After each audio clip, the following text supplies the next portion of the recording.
कालं पङ्गुं लङ्घयते कृपात्तमहं वन्दे परमानन्दमाधवम् श्रीमन्मदनगोपालं बृन्दारण्यपुरन्दरम् श्रीगोविन्दं प्रपद्येऽहं दीनानुग्रहकारकम् नवजलधरवर्णं सन्तकोद्भासिकरणं विकसितनलिनाश्रियं विस्फुरन्मन्दहास्यम् कनकरुचिदुकूलं चार्वर्धावचूलं कमपि निखिलसारं गोपीकुमारम् वंशीविभूषितकरान्नवनीरदाभात्पीताम्बराजरुणबिम्बफलाधरोष्ठात् पूर्णेन्दुसुन्दरमुखादरविन्दनेत्रात् कृष्णात् परं किमपि तत्त्वमहं न जाने। अखिल विश्व ब्रह्मांड के रूप में अभिव्यक्त भगवान के नाते आप सबके श्री चरणों में मेरे सभक्ति नमस्कार। आज वो फल बेचने वाली की कथा कहनी है, इसीलिए कुछ सहारा मिले तो एक किताब भी ले आया हूँ। उसके पहले एक छोटा सा प्रश्न है। एक तो नाम के संबंध में कुछ बातें जानने की थी, वो तो लंबा प्रसंग है, उसको तो अभी नहीं। एक दूसरा प्रसंग है ऐसा कि भाई कोई आदमी भगवान राम का भक्त है, राम का नाम जपता है, उसके कोई मित्र या कोई पत्नी के पति या कोई भाई कोई भी उसे कहते हैं कि तुम राम के बदले राधा कृष्ण नाम जपो, उसका अभ्यास है राम नाम का, तो वो क्या करे? ये एक प्रश्न है। बात तो असल में यह है कि जो कृष्ण है वही राम है, कोई भेद नहीं। जिसका राम नाम में नेह है, जो भगवान राम के उपासक हैं, उन्हें ये समझना चाहिए कि उन्हीं के राम श्री कृष्ण हैं, और जो श्री कृष्ण के उपासक हैं ये समझें कि उन्हीं के कृष्ण श्री राम है।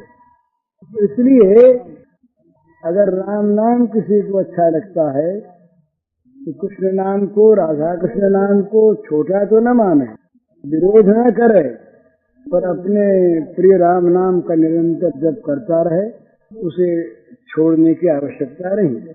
पर यदि कोई प्रियजन कहे तो वहां पर अपनी परिस्थिति पर आप विचार कर लें। न राम कृष्ण नाम में भेद है, न उनमें कोई छोटा बड़ा है, न उनके कोई फल में भेद है। अगर किसी स्त्री को उनके पति कहते हों और यदि वो नाम राधा कृष्ण का ले सके तो लें, कोई आपत्ति नहीं उन प्रियजन के कहने से। अथवा वो प्रियजन गुरुजन ही ये कह देंगे भाई कोई बात नहीं, राम का नाम लिया करो, क्या हर्ज है उसमें? दोनों ही समान है, दोनों ही समान मीठे हैं, तो उसमें तो कोई प्रश्न जैसी बात खास नहीं है। ये कुछ ऐसे आजकल कुछ, ये तो इनके यहाँ तो घर की बात है, मैं तो औरों की बात कहता हूँ। ये मेरे पास ऐसे प्रश्न आते हैं कि साहब हम तो अमुक संप्रदाय के हैं और हम कृष्ण का नाम कैसे लें, और एक दूसरे कहते हैं कि हम राम का नाम कैसे लें। ऐसे प्रश्न मेरे पास आए पिछले दिनों। एक जगह ये षोडश नाम कीर्तन हो रहा था, तो वहाँ विरोध हो गया। वहाँ राम के उपासकों ने कहा कि इसमें तो कृष्ण का नाम आता है, हरि का नाम आता है, इसमें हमारा विरोध है। अभी सहस्र नाम देखो, राम सहस्र नाम देख लो। राम सहस्र नाम में विष्णु, राम, कृष्ण, हरि सब राम के नाम है। कृष्ण सहस्र नाम में राम, हरि ये सब श्री कृष्ण के नाम है। विष्णु सहस्र नाम में ये सब विष्णु के नाम है। कोई इनमें अंतर नहीं है। पर ये कुछ आग्रह हो जाता है तो आग्रह युक्त तो नहीं रहना चाहिए, और अपने प्रिय नाम को छोड़ना भी नहीं चाहिए और छुड़वाना भी नहीं चाहिए। ये एक मामूली सी बात है, इसमें आग्रह करने की आवश्यकता नहीं।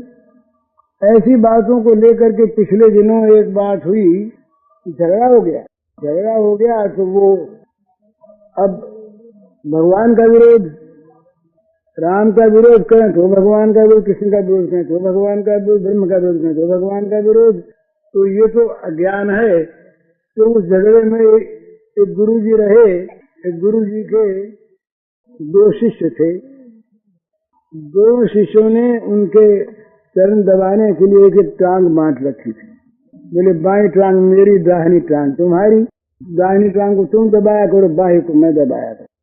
एक दिन दाहिने वाले ने बाएं टांग को भूल से दबा दिया, तो बाएं वाले ने कहा कि तुमने मेरी टांग ले ली, तुम मैं तेरी टांग को तोड़ डालूंगा।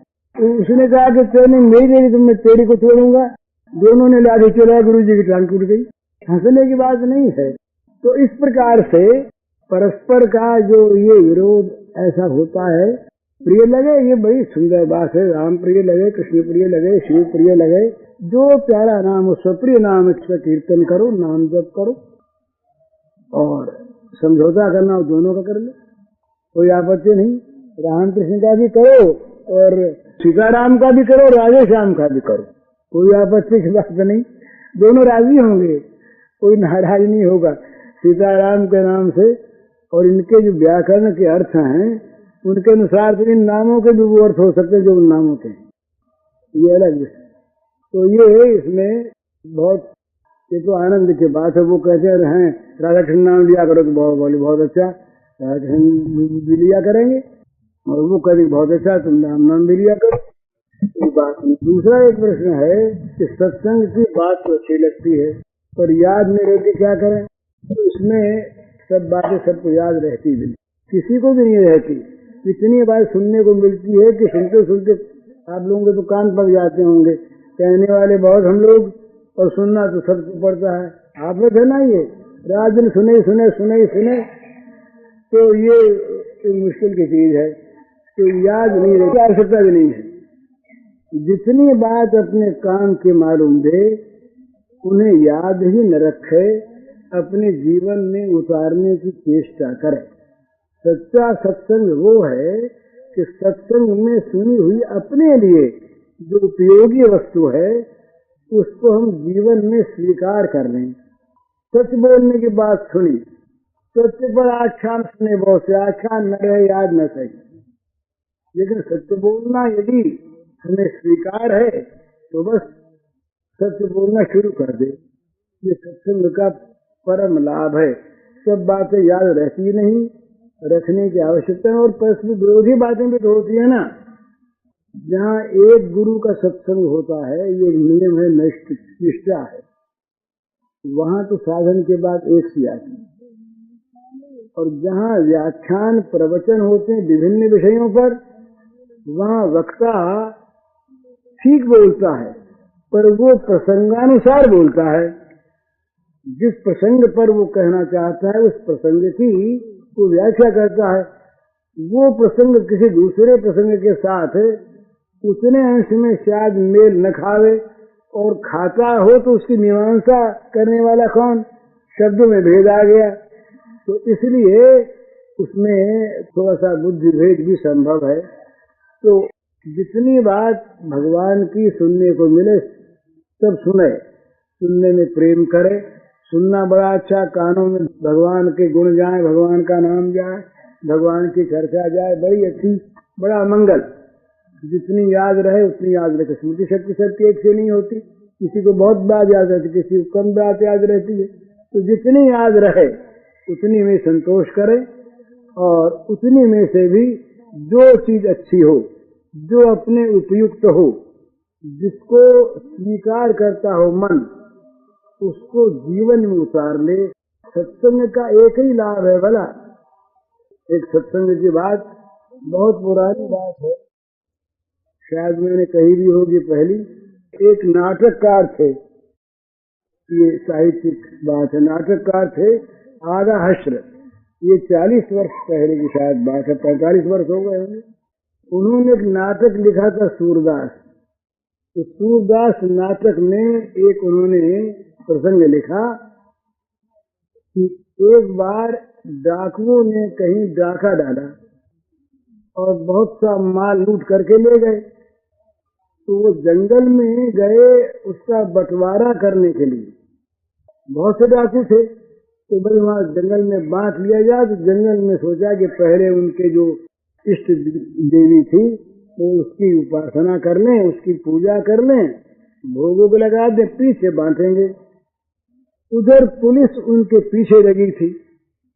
तो पुलिस की सीआईडी में एक महिला अधिकारिणी थी, तो उसके जिम्मे ये काम आया।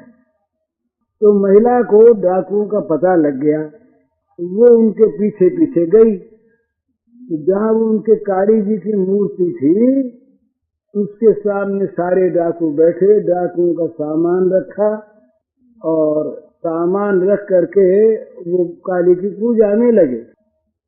उसने सारी बातें जान ली, तो उसने अपना काला काला रूप बना लिया, लंबी नकली जीभ लगा ली, बाहर निकाल ली, हाथ में वो हथियार ले लिए। मैं आ गई, प्रकट हो गई। तो काली जी की मूर्ति के सामने वो आ गए। अब डाकू बड़े प्रसन्न से आज तो निहाल हो गए, खुद माता जी प्रकट हो गई हम लोगों की पूजा ग्रहण करने के लिए। इतने में वहाँ क्या हुआ कि एक डाकू उनमें से था, वो सरदार को दूर ले गया।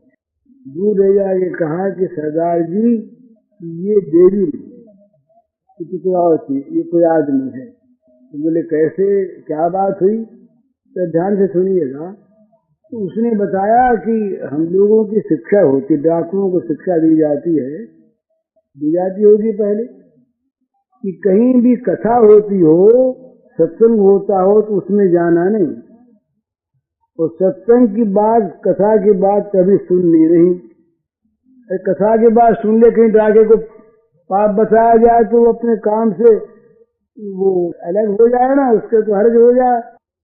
तो बोले ये अच्छी बात सुननी नहीं, कथा कीर्तन कभी होता हो तो वहाँ सुनना नहीं, जाना नहीं। इस डाकू ने कहा कि ये शिक्षा मैंने पाई थी, और मैं एक गांव से निकल रहा। उस गांव से निकलते निकलते क्या हुआ कि चौराहा था, एक ही रास्ता था। तो पहले की प्रथा थी, गांव में चौराहों पर पेड़ के नीचे गांव के पंडित जी कथा सुनाया करते, गांव के लोग आके सुना करते। एक पंडित जी एक पीपल के पेड़ के नीचे जो चौराहे के बीच में था कथा कर रहे थे। तो ये डाकू ने कहा कि मैं और रास्ता ही निकलने का, एक ही रास्ता मुझे जाना था। तो मैंने कान में उंगली तो बहुत डाली, न जाए मेरे कान में कोई बात, न जाए मेरे कान में कोई बात, परंतु एक बात मेरे कान में पड़ी गया कि देवता की परछाई नहीं पड़ती, देवता की परछाई नहीं पड़ती। तो मैंने फिर इसको भूलने की बड़ी चेष्टा की, जितनी जितनी भूलने की चेष्टा की उतनी उतनी उसकी आवृत्ति होती गई, अभ्यास होता गया। तो ये मेरे याद रह गई बात। तो अभी मैं देख रहा हूँ कि देखो ना, ये इस देवी की तो परछाई पड़ गई। तो ये देवी नहीं है, ये तो कोई न कोई मानवी है, छलने के लिए आई है। तो अब तो डाकू के मन में बल आ गया कि ये, अब डाकू ने जाके उसको ललकारा सरदार ने, कौन हो तुम? अब वो तो मानवी थी, अकेली थी। कहा मैं तो पुलिस की एक हूँ और तुम लोगों का पता लगाने आई। बोले पकड़ो पकड़ो इसको। बड़ी बुद्धिमती थी और उस पर प्रभाव भी पड़ा। उसने कहा कि मुझे तो तुम खूब पकड़ना, जो चाहो सो करना, पर पहले ये बताओ तुम लोगों को मेरी पहचान कैसे हुई? तुम लोगों ने मुझे जाना कैसे कि ये मानवी है, देवी नहीं है? तो बोले देखो ये हमारा एक साथी है, इसने एक दिन कथा में सुन ली, सत्संग में सुन ली कि देवता की परछाई नहीं पड़ती, इसने बता दिया तो तुमको पकड़ लिया हम लोगों ने। बड़े सीधे तौर से कहा। तो उस देवी ने कहा कि देखो भाई, उसका ही भाव बदला। देखो भाई, सत्संग की एक बात जीवन में स्मृति में रह गई, याद रह गई। उस एक बात ने तुम लोगों को सबको आज बचा दिया, नहीं तो मैं सबको गिरफ्तार करवाती और न मालूम क्या क्या होता। तो फिर अब एक काम करो ना। बोले क्या करें? बोले तुम भी डकैती छोड़ो और मैं भी पुलिस का काम छोड़ते, हम सत्संग में और भजन में लगे। डाकू की जच गई बात, सीधे होते हैं। जच गई तो वो दोनों सत्संग में लग गए। तो सत्संग की बात का महत्व इसी में है कि सत्संग की बात हमारे जीवन में आ जाए। जीवन में जो बात आ गई एक बात भी, वो हमें तारने में समर्थ होगी। और बहुत बातें सुनी, सुनना बड़ा अच्छा है, पर चर्चा सुनते, पर निंदा सुनते, व्यर्थ की बात सुनते, न मालूम कान में क्या क्या विष डालते या निकम्मे बैठे समय खराब करते। इससे बहुत अच्छा सत्संग की बातें हमारे कान में जाए। पर जितनी बात याद रहे उतनी बात जीवन में उतारने की चेष्टा की जाए। सत्संग की बात से लाभ होगा ही, ये निश्चित बात है। ये उसका उत्तर है, याद रहे, कम याद है, याद है।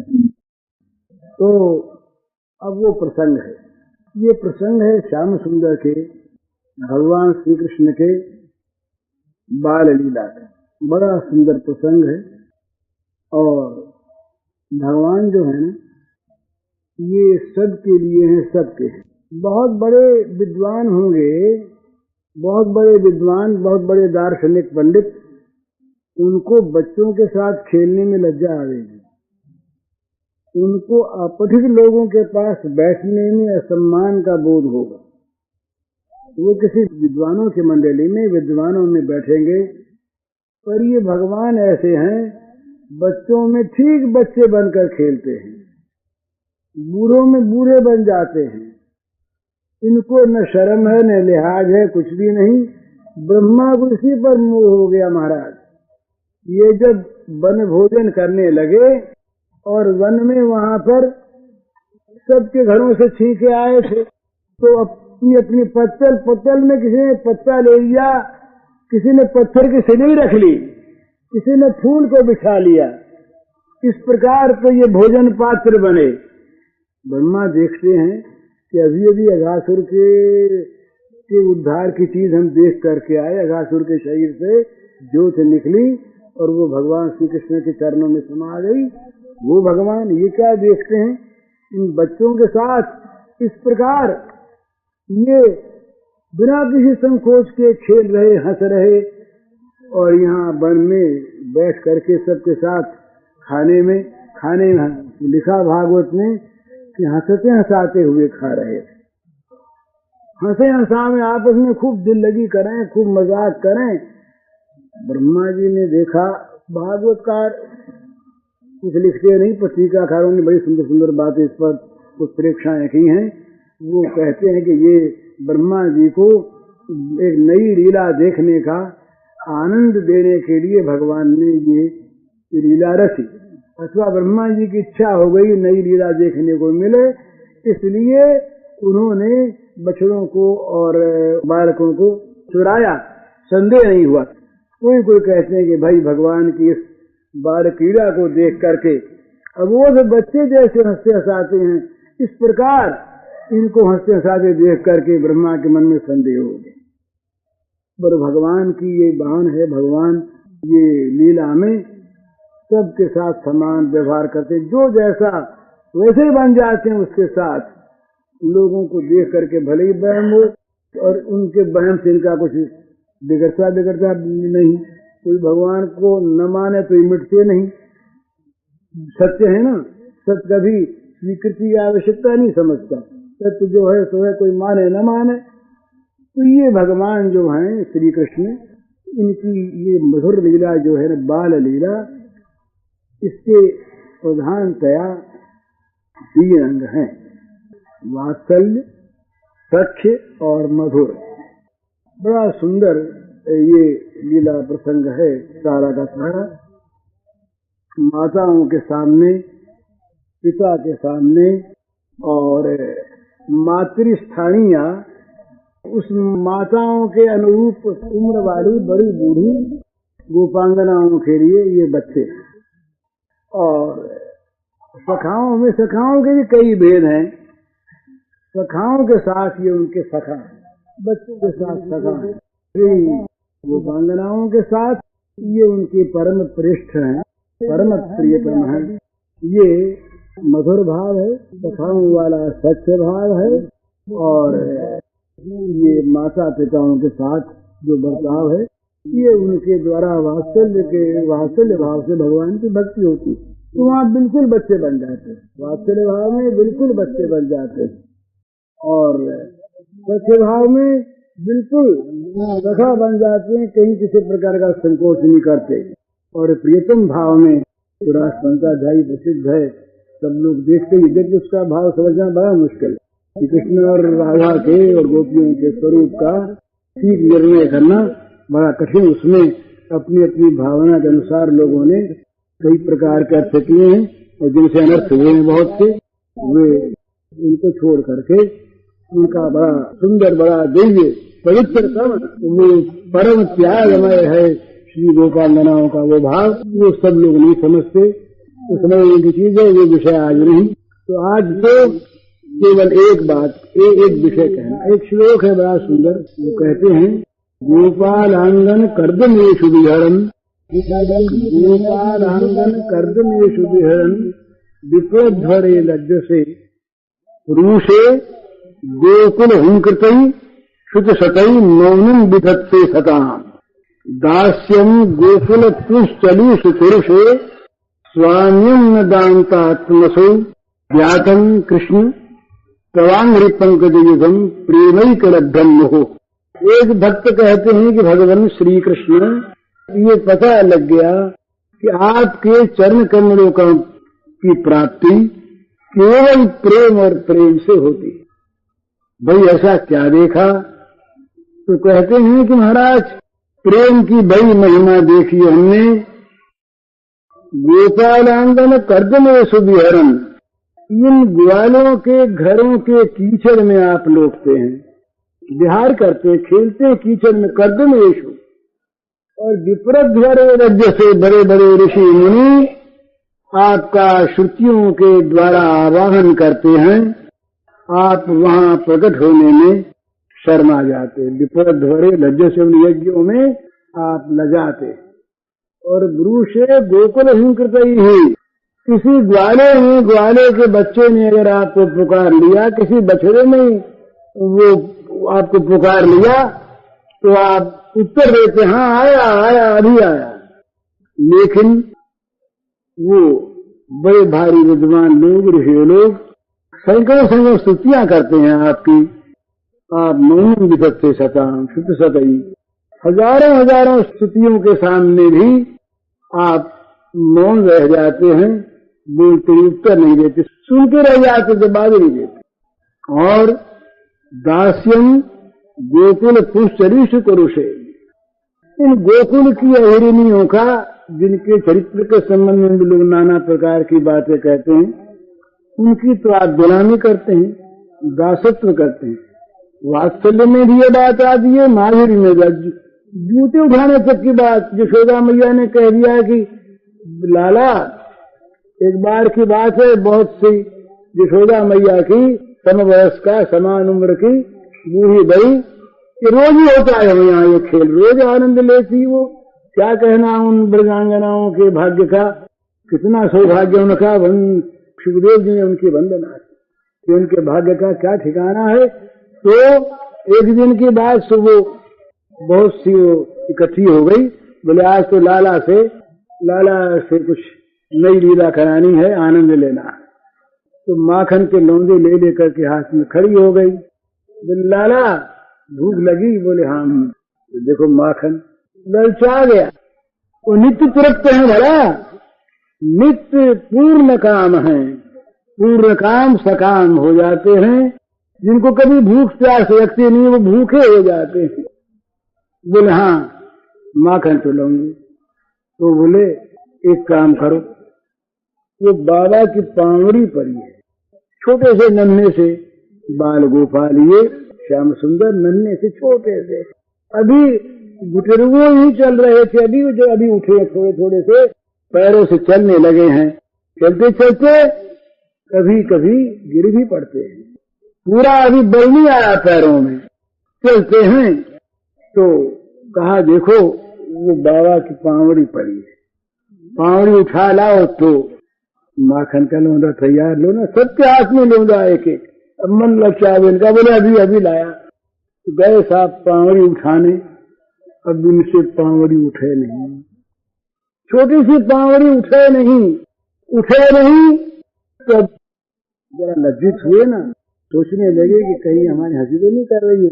देखा माताओं की तरफ, एक के मुंह पर जरा सी हंसी थी, बोले अरे वाला उठा ना, तेरे में क्या इतना बल नहीं आया कि तू जरा सी पावड़ी नहीं उठा सकता? हाँ बोले उठाता हूं। तो यूं छाती का जोर लगा कर किसी तरह से, कितना माधुरी है, गोवर्धन भार उठा ले, इसमें कौन बड़ी बात है। अनंत अनंत ब्रह्मांड जिनके संकल्प से विधृत हैं, संकल्प पर स्थिर हैं, वो भगवान यदि गोवर्धन उठा ले तो कौन सा इसमें आश्चर्य का काम हुआ। और पावड़ी में उठना ये बड़े आश्चर्य की बात है, यही मधुरता है, यही माधुर्य है। फिर एक दिन जब ये उठाने लगे ये चीजें, तो महाराज एक दिन तो आज्ञा दे दी कि जाओ पीढ़ा उठा लो। अब वो देखेगा जरा इसमें बल आ गया है। माताएं समझती हैं कि देखो भाई बच्चे में यूं ही बल आएगा, इसको यूं ही काम सिखाएंगे, ये माखन का लौंडा दिखाएंगे तो मन चलेगा, तो पावड़ी उठाएगा, पावड़ी उठाते उठाते कुछ और बल आएगा तो अब और चीज उठाएगा। इसको तो फिर गाय चराने जाना है ना, आगे जाकर के बड़ा काम करना है तो होशियार करना है। माताएं चाहती है कि बच्चा होशियार हो जाए, जरा बल आ जाए इसमें। तो एक दिन पीढ़े के लिए कह दिया महाराज, तो पीढ़ा न उठे, इसमें बड़ा स्वारस्य। तो भगवान सबके सामने वैसे बन जाते हैं। आज कथा कहनी है कि एक रही फल बेचने वाली, जाति की थी वो चांडालिनी। तो उसने नाना प्रकार के फल इकट्ठे किए, फल इकट्ठे करके फलों को टोकरी में रखा, टोकरी भरी और भर के जब देखा कि सब सज गए तो बोले जरा सा विश्राम करने, पीपल के पेड़ के नीचे जरा विश्राम किया।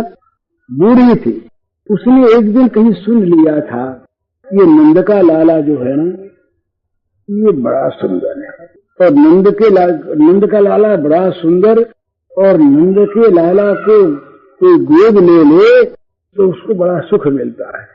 तो इस बिचारी के मन में आकांक्षा पैदा हो गई कि नंद के लाला को अपनी गोद में उठा लें एक बार। उठाएं कैसे? चांडालिनी, उसका तो गृह प्रवेश का अधिकार नहीं, आ नहीं सकती, बेचारी क्या करे, फल बेचा करती थी। तो सोचा कि बच्चे जो हैं ये फलों पर जरा मन चलाया करते हैं, तो फल लेके जाऊं और किसी प्रकार ये मेरे फलों को देख ले और फलों पर मन चल जाए, और उस समय यदि मैं कह दूं कि जरा लाला मेरी गोद में आ जा, और उस समय यदि लाला मेरी गोद चढ़ जाए तो निहाल हो जाए उन्होंने, ये मनोरथ। तो वो बड़ा सुंदर प्रसंग, वृद्ध शरीर, टोकरी का बड़ा भारी भार, वृद्धा चलती चलती श्रांत थक गई, और सर्दी के दिन थे, हेमंत का शीत था, तो हेमंत के शीत में भी परिश्रम से उसके मुख पर पसीने की बूंदें आ गईं। वो अपने वो सफेद सफेद रजत धवल केशों को समेट कर चली। अब वो नंद बाबा के पीछे की ओर एक रास्ता जाता था। आगे नंद बाबा का था दरबार, बीच में महल, और पीछे एक बहुत बड़ा आंगन था। उस आंगन में जब नया धान आता तो उसमें रखा जाता ढेर का ढेर। उस आंगन में ढेर लगा हुआ था धान्य के स्तूपों का, धान्य के स्तूप लगे बड़े बड़े बड़े। तो ये पीछे से आकर के देखा तो पता लग गया कि यही नंद बाबा का पीछे का आंगन है, और उस तरफ एक दरवाजा था। दरवाजे को जरा सा देखा तो मालूम हुआ सिकली लगी हुई नहीं है, रह गई भगवान की मां ने सिकली लगी रहती थी। तो देखा है तो खुला, तो इधर उधर झाका तो कोई शाम सुंदर दिखाई नहीं दिए।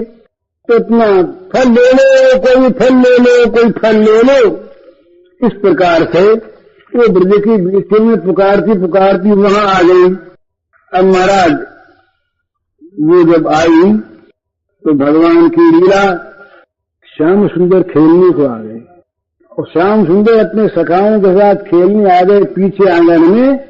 और धान के ढेर पर लगे खेलने। धान के ढेर लगे ना, उन पर अगर गिर जाए तो चोट न लगे।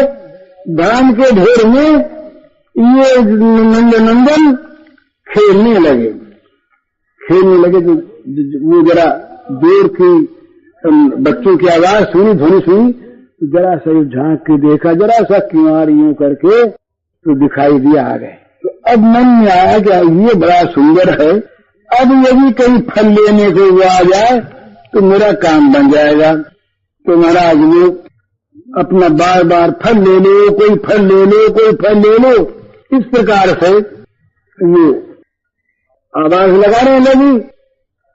श्याम सुंदर के कानों में आवाज गई। अब ये जो थे तो ये खेल रहे थे, कोई फल ले लो, कोई फल ले लो।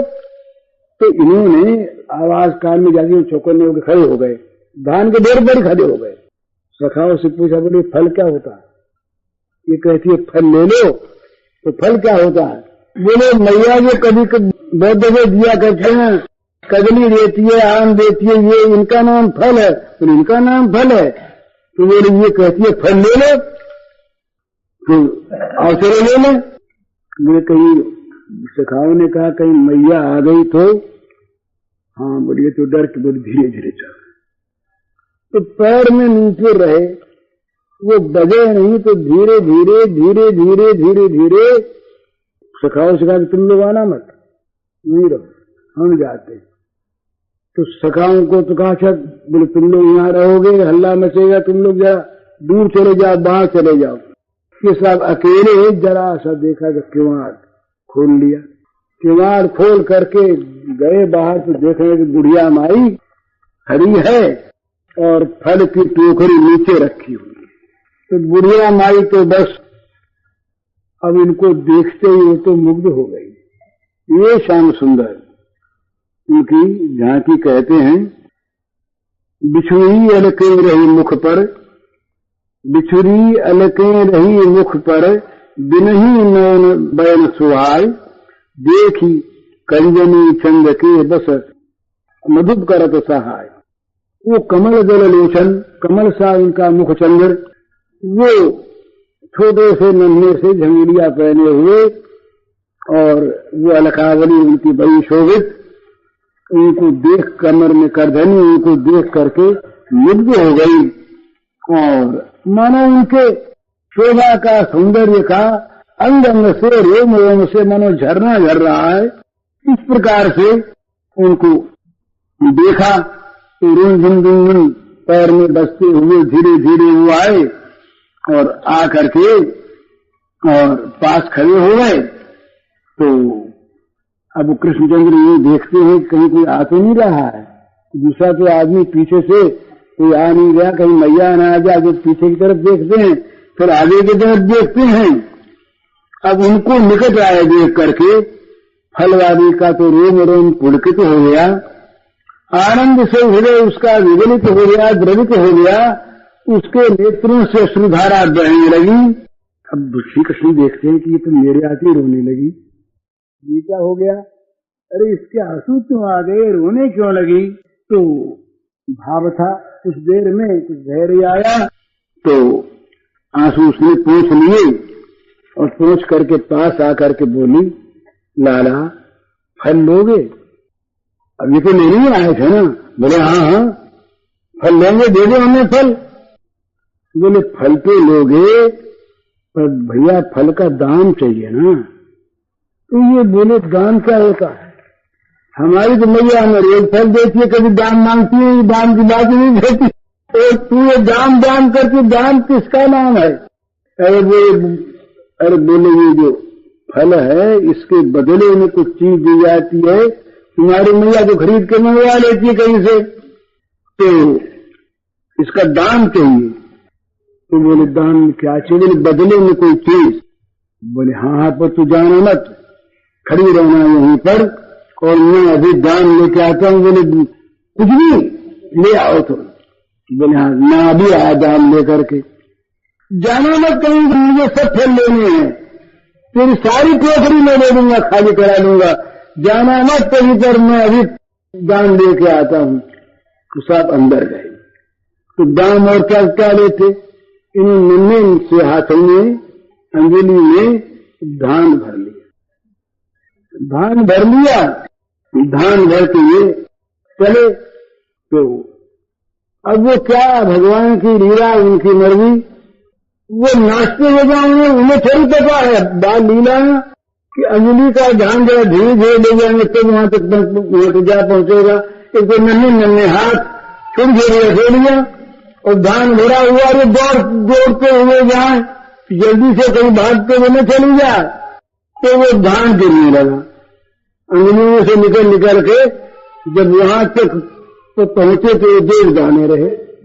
तो काले दाम ले आया, अब फल दे दे। बोले कहाँ दाम है? बोले देख दाम, फल तो दे दे। उसने कहा ये दाम होते हैं, कितने फलों के दे दाने हैं। अरे बोले मैं क्या करूं, मैं तो लगा था भरकर, लेकिन ये तो रास्ते में गिर गए, मुझे क्या पता था। तो बोले अच्छा दाम न सही, एक काम कर। बोले क्या? बोले तू एक बार ये कह दे कि माँ मुझे फल दे दे, एक बार माँ कह दे। तो देखा इधर उधर, यशोदा मैया तो नहीं है ना, कोई देख तो नहीं रही है। बोले माँ मैया फल दे दे। अब तो निहाल हो गई, माँ कह दिया निहाल हो गई। अब साथ थोड़ी देर, अब वो उसके भगवान छुआया, आशीर्वाद होने लगा। तो बोले तू तो फिर रोने लगी, ये क्या बात है? तेरे कहने से माँ भी कह दिया और दान भी लिया, फिर तो रोती है, फल देती नहीं। तो बोले लाला एक काम और कर, अभी सारे फल दे दूंगी। बोले बोल क्या काम? बोले एक बार मेरी गोदी आ जा, एक बार तुझे गोदी ले लूं मैं। तो इन्होंने फिर देखा सुना, कोई देखा सुनता तो है नहीं, तो सोचा कि इतने फल मिल जाएंगे तो क्या हर्ज है। माँ तो हमारी मेरी मैया कहा करती है कि वो सबको मैया कहा कर, तो ये मैया का हुक्म मान लिया मैंने, उसको माँ कह दिया तो ये आपत्ति तो की बात तो है नहीं। और मैया की गोदी जाता हूँ न रोज, ये भी जब मैया ये तो जाने में क्या हर्ज है। तो खा ले रे, बोले गोद में उठा ले मुझे। तो उठा लिया महाराज, अब उठा के हृदय से चिपका दिया। अब वो वहां की गाथा लिखने वाले लिखते हैं कि न मालूम कितना काल बीता, भगवान काला अतीत है ना। अब वो चिपकाए हुए गए, जल्दी छोड़, फल ले जाऊं मैं, कोई आ जाएगा। अब वो छोड़े नहीं, उतार न क्या भला कौन उतारेगा? जिसके रजकन का स्पर्श ऋषि मुनि प्राप्त करने के लिए तरसते रहते हैं, नहीं पाते, वो स्वयं सच्चिदानंद घन विग्रह, बाल विग्रह, जिसके हृदय से जाके चिपट जाए, कौन अभागा होगा, कौन ऐसा मूर्ख होगा जो उसे छोड़ना चाहे? छूटे कैसे वो तो इतना कोमल, इतना सुंदर, इतना मधुर कि हृदय चाहता नहीं उसे छोड़ दे, वो छोड़ना चाहे नहीं। तो ये डराने लगे, बोले देख मैया, मेरी मैया जो आ गई तो फिर कुछ नहीं होगा, तो जल्दी से मुझे उतार दे, फल दे दे। तो उतार दिया, उतारने के बाद सारा फल डोल दिया। बोले वो तेरे दान, बोले ये ले दान, वो पड़े थे दाने उठा के सुन गए। अब महाराज ये धीरे उसका ला फल, अब फल दे दिए तो वामन अवतार में पैर बड़े थे कि नहीं? अब मालूम हाथ कितने बड़े हो गए कि सारे फल हाथ की अंजलि में आ गए। मालूम कितने फल थे, कितनी मनु की टोकरी थी, वो गुड़िया बड़ी थी, उसकी बहुत भर के लाई थी बढ़िया फल, तो सारे फल अंजलि में आ गए। ये फल लेकर के भीतर आए तो ये बात क्या हुई कि इसी बीच में जब ये धान लेके गए थे और माँ कहते थे, उस समय एक सखी ने देख लिया था।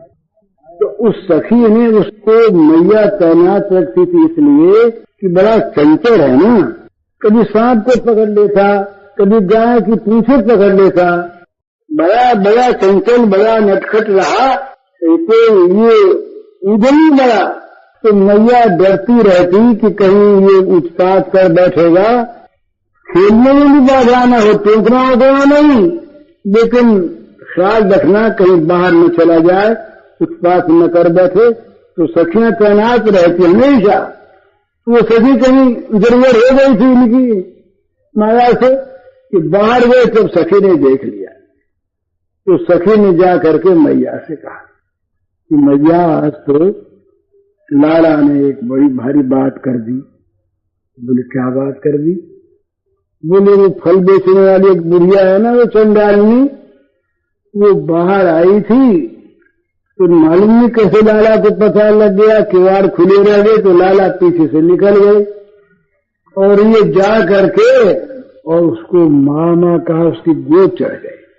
और ये फल सारे के सारे ये कैसे इसके हाथ में आ गए तो पता नहीं, पर ये फल ले आए। तो अब मैया, अब तुमको बात कही थी क्या कही, तो मैया प्रसन्न हो गई। मैया बोली कि उसने आशीर्वाद तो दे दिया ना, अरे वात्सल्य है, वात्सल्य मैया का उमड़ा कि ये तो मैया ने कहा सखियों से कि सखियों देखो, सारे ब्रह्मांड की सब जाति की स्त्रियों को ये माता है और सबका आशीर्वाद मिले मेरे लाला को, ये खूब जुग जुग जिए और बहुत ये सुख भोग आशीर्वाद ही तो लिया ना। माई तो कहा कोई आपत्ति की बात नहीं, माँ कहा तो बड़ी प्रसन्न हो गई मैया। और मैया ने कहा कि अब लाला डर रहे थे कि मैया कहीं खींचेगी तो मैया तो खींची खिंचाई नहीं। मैया ने अब विनोद मैया ने पूछा, पुत्र पुत्र लब्धानी कान ईमान, पुत्र ये फल तुम्हें कहाँ से मिले? तो बड़ी सरलता के साथ, बड़े ही सरलता के साथ बच्चे बच्चे के भाव से बोले, काचिदाचित फला धान्यान मूल्य मादाय धन्या min धन्या मई चानुकूल्य मादाय समीप समर्पितवती। अरे मेरी मैया देख एक फल वाली आई थी, तो वो बेचारी फल के भार से लगी हुई थी, टोकरी लिए थी, फल के भार से लगी हुई। वो सचमुच मैया वो बड़ी अच्छी थी, तो मैया बड़ी अच्छी थी। धन्य है कि वो मुझको बहुत प्यार करने लगी और बदले में मैया मैंने ध्यान दे दिया उसको, ध्यान मूल्य में दे करके और ये सारे फल ले आया। तो दासी तो खड़ी थी ना, दासी ने कहा वो सब अब तो विरोध हो रहा है, लाला के मुख से बातें सुननी है। तो दासियों ने हंसकर स्वीकार, इंद्रानी श्री कृष्ण ने तो छूना मत, इसने चांडाली जी के गोद में जाके सिर मार कह दिया है। अब मैया का तो भाव है ना, मैया विनोद में नहीं है, मैया बड़ी प्रसन्न है कि ये आशीर्वाद लेके आया है। मैया बोली कि सखी विधाता करे मेरा ये नील मन जगत की सारी स्त्रियों को मां कहे और उनका अमोघ आशीर्वाद ले और ये चिरंजीवी हूं। यूं कहते कहते वात्सल्य भाव से मैया के नेत्रों में आंसू आ गए। इसी समय कोलाहल करते हुए, अब तो सखाओं ने देखा ना कि डर रहा नहीं, दूर से देख रहे थे कि कहीं क्या घटना हुई, फल ले आई क्या ठीक, कहीं मैया खींची होगी तो नहीं, कहीं मैया नाराज होगी तो ये आएंगे तुमको भी डांट पड़ेगी, तो खड़े देख रहे थे, आए नहीं।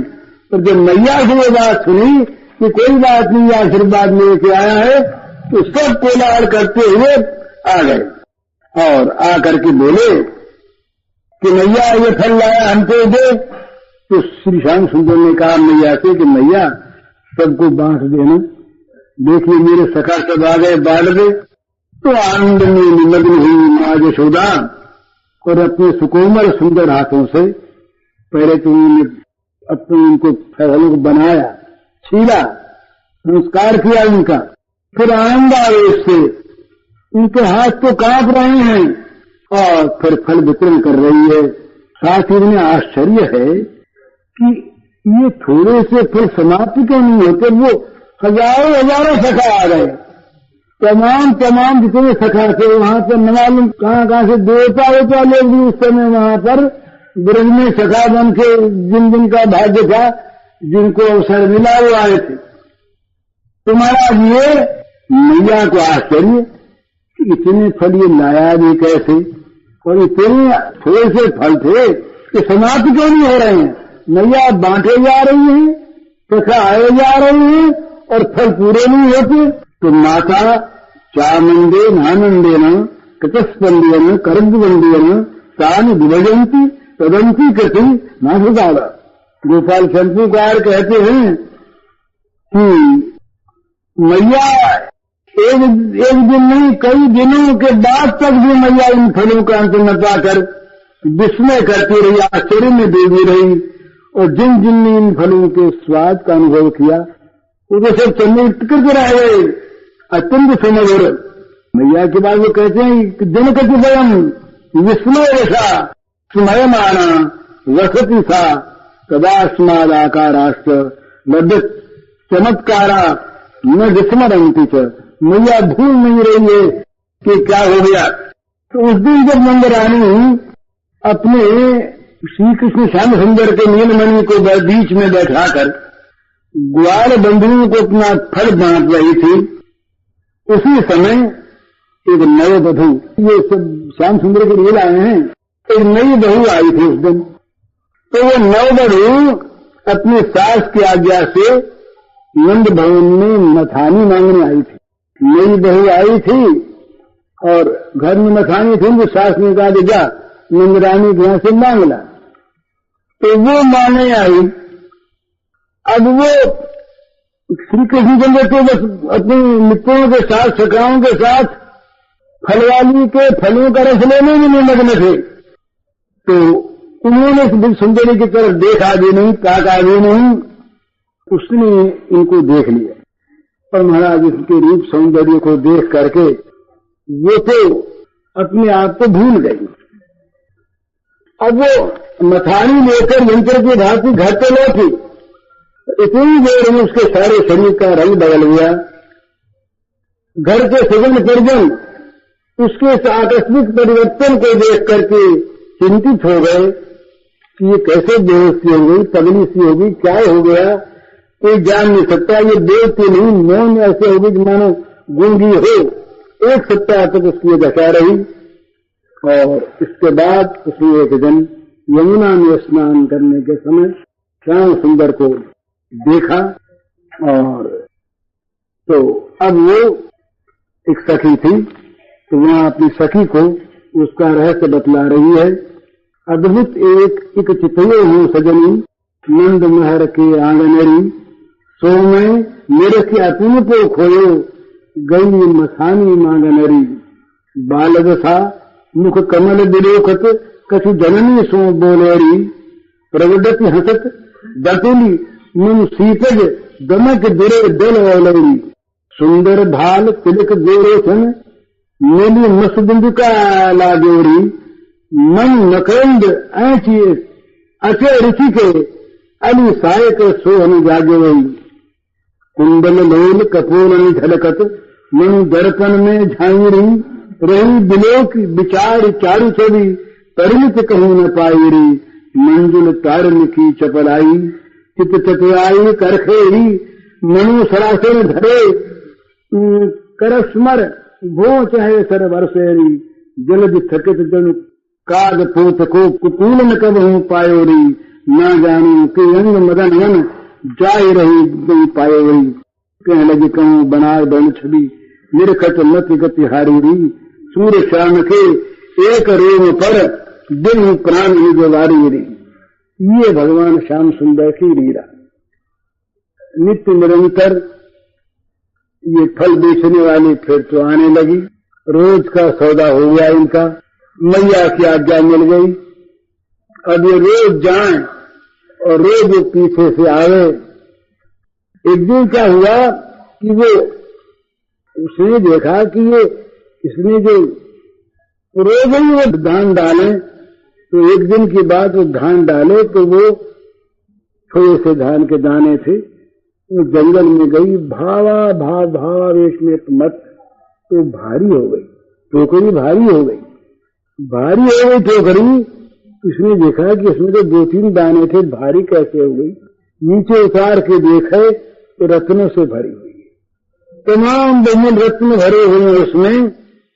तब इसने फिर कहा, श्याम सुंदर, ये रत्न दे के मुझे भुलाते हो? मैं इन रत्नों की भूखी नहीं, इन्हें मैं नहीं चाहती। मैं तो चाहती हूँ कि तुम मेरे सामने नित्य निरंतर रहा करो, मेरी आंखों से ओझल कभी न हुआ करो। मैं जहाँ जाऊं, जब तुम्हें चाहूं, जब याद करूं, तुम मेरी आंखों के सामने आ जाओ, नाचते रहो। राम सुंदर प्रकट हो गए। प्रकट होकर के कहा, तथास्तु। मैं यही जान रहा था कि तुम इनमें भ्रमती हो क्या। ये धन देख करके, रत्न देख करके